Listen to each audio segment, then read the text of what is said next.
سی pack کی افغانستان تک توسیع، خطے میں امن و ترقی کے نئے دروازے کھولنے کا فیصلہ۔ پیش خدمت ہے رپورٹ 89.4 سنو ایف ایم۔ میں ہوں فرحت عباس شاہ۔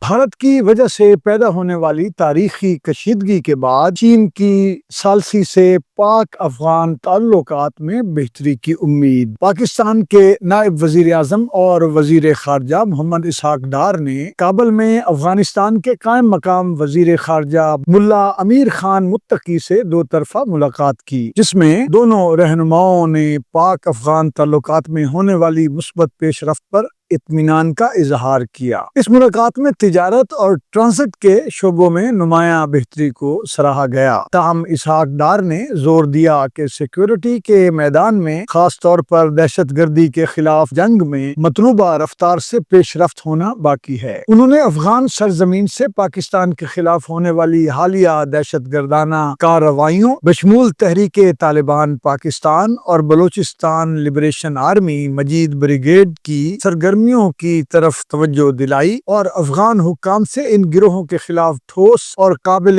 تصدیق اقدامات کا مطالبہ کیا۔ افغان وزیر خارجہ نے اس عزم کا اظہار کیا کہ افغانستان اپنی زمین کو کسی بھی ملک کے خلاف دہشت گردی کے لیے استعمال نہیں ہونے دے گا۔ اس کے بعد پاکستان، چین اور افغانستان کی چھٹی سہ فریقی وزرائے خارجہ کانفرنس ہوئی۔ کانفرنس میں تینوں ممالک نے سیاسی، اقتصادی اور سلامتی کے شعبوں میں تعاون بڑھانے اور دہشت گردی کے خلاف مشترکہ کوششوں کو مضبوط بنانے پر اتفاق کیا۔ اس اجلاس کے بعد چینی وزیر خارجہ وانگ یی 3 روزہ دورے پر پاکستان پہنچے، جہاں ان کا اسلام آباد ایئرپورٹ پر استقبال کیا گیا۔ وانگ یی کے دورے کے دوران اسلام آباد میں چھٹے پاک چین اسٹریٹجک ڈائیلاگ کا انعقاد ہو رہا ہے، جس کی مشترکہ صدارت دونوں وزرائے خارجہ کریں گے۔ اس موقع پر سی پیک منصوبے کو افغانستان تک توسیع دینے کے فیصلے کو خطے میں امن، استحکام اور ترقی کے لیے ایک اہم قدم قرار دیا گیا ہے، جس سے نہ صرف تینوں ممالک بلکہ پورے خطے میں خوشحالی کے نئے دروازے کھلیں گے اور اس کے ذریعے علاقائی و عالمی امن کو تقویت ملے گی۔ پاکستان، افغانستان